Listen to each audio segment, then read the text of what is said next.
નમસ્કાર. આજે વિશ્વ મહિલા દિવસ નિમિત્તે આપની સમક્ષ અહલ્યાના પાત્ર વિશે વાત કરવી છે કે એ અહલ્યા જે ગૌતમ ઋષિની પત્ની છે અને ઇન્દ્રના છળનો શિકાર થાય છે અને એમના પતિ દ્વારા શાપિત થાય છે. તેઓ શાપ પામે છે કે જા તું હવે પથ્થર બની જઈશ, અને એ પથ્થર બની ગયેલા હોય છે.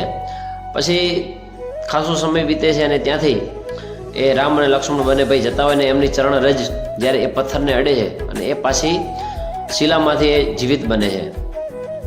તો આ ઘટના સુધી આપણે શું વાકેફ છીએ, આ બધું જાણ્યું છે, પણ એના પછી અહલ્યાની મનસ્થિતિ કેવી છે એના વિશે કોઈ ક્યારે વિચાર કર્યો છે ખરો?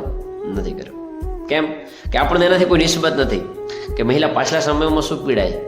એ અહલ્યા અને ગૌતમ ઋષિ બંને સતત એ વાતથી એ પીડાઈ રહ્યા છે. એ આ ઘટનાને ભૂલી નથી શક્યા. એમની સાથે જે કાંઈ બન્યું છે, જોકે આની અંદર તો બંને નિર્દોષ છે, અહલ્યાનો પણ કોઈ વાંક નથી. એમને બધાએ સમજાવ્યો કે જો મનની અંદર પાપની ભાવના ન હોય અને જે કૃત્ય બન્યું હોય, જે અજાણતા બન્યું હોય, તો એ પાપ હોવા છતાં પણ પાપ નથી, એને માફ કરવું જોઈએ.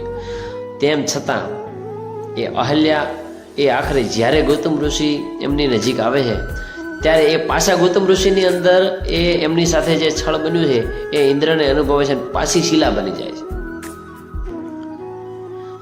તો જે આ અહલ્યાની મનસ્થિતિ છે ને, એવી મનસ્થિતિઓ આપણા સમાજની અંદર કેટલી સ્ત્રીઓ ભોગવે છે, કેટલી પીડાઈ રહી છે. પુરુષના પાપે સ્ત્રીઓ દંડાય છે અને એને સમાજ ક્યારે માફ નથી કરતો કે સ્વીકારતો નથી. એટલે આપણા સમાજોની અંદર પણ આવી બધી ઘટનાઓ બને ત્યારે આપણે એને એક પોઝિટિવ એંગલથી લેતા શીખીએ અને એક આદર્શ સમાજનું નિર્માણ કરીએ. એવી સૌને શુભકામનાઓ. આભાર. અસ્તુ.